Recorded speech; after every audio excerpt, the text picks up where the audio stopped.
अरे नरेश भाई कौन है माने की देखছেন না ওনারা আমিরি সাহেবা আর তার মেয়ে গরিবী সাহেবা সব লোক ওদের নিয়ে কত উত্তেজিত।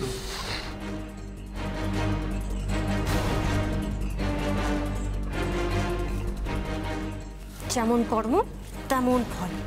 তো আদিক্ষেতা করার কি আছে তোমার? যেই রানী আর রাজকুমারীকে দেখলে অমনি জিভ দিয়ে লালা গড়াচ্ছে, তাই না? দেখলেই অমনি নাচের জন্য ছুটতে হবে নাকি? আপদ একটা। শোনো, এদের সঙ্গে বেশি নাচানাচি না করে না বিজনেস ডিলটা করো। করছি করছি ডানা, তাড়াতাড়ি করো, নাহলে এক্ষুনি খেপে চলে যাবে। আর এখানে হাজার একটা বিজনেসম্যান আছে, সবাই রেডি হয়ে আছে ঝাঁপিয়ে পড়ার জন্য। ওকে, নো প্রবলেম। এবার আমি বিজনেস ডিল করব। চলো চলো ডানা। ওরে নিজে এরা কোথায় গেল বলি? না কীর্তন শুনতে যদি গিয়েই থাকে আওয়াজ তো পাবো নাকি?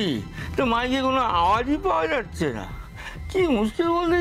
আরে বাজারে কীর্তন হচ্ছে নাকি? না, আমি তো সকালে বাজারে গিয়েছিলাম, কই কিছু দেখলাম না তো।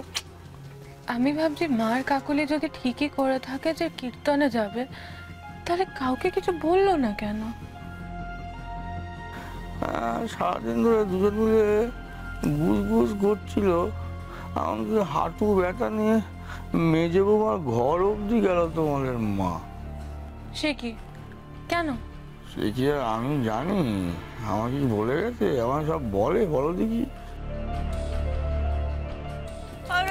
अरे दैया झूठ है, सब झूठ है, झूठ बोल के गई हो लोग। कीर्तन वीर्तन कहीं पे नहीं हो रही है, আমি সারা এলাকা ঢুंढे দেখেছি।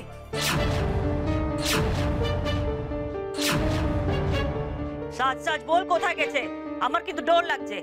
মানে মার কাকুলিকে পাওয়া যাচ্ছে না, তাতে তোমার কিসের ভয়? डर नहीं, मतलब ऐसे ही। রাতের বেলা বুঝা মানুষ, ঘরকার মানুষ আছে, কোথায় গেল সে? বাদ দাও তো শশী, ওনার কথা শুনে কি লাভ? যত সব এলোমেলো কথা। চাক্ষু সুন্দরীরও ভয় লাগে। অবশ্য ভয় তো লাগবেই, এখন এখানে একা, নরেশ নেই, ডায়না নেই, তাই না? তো তো क्या তোমাকে মারবি নাকি? না, বয়স্ক মহিলার উপর অত্যাচার তোমরা করতে পারো, আমি পারি না। অবশ্য তোমার ভয় তো আমাকে নিয়ে। আমি যদি তোমার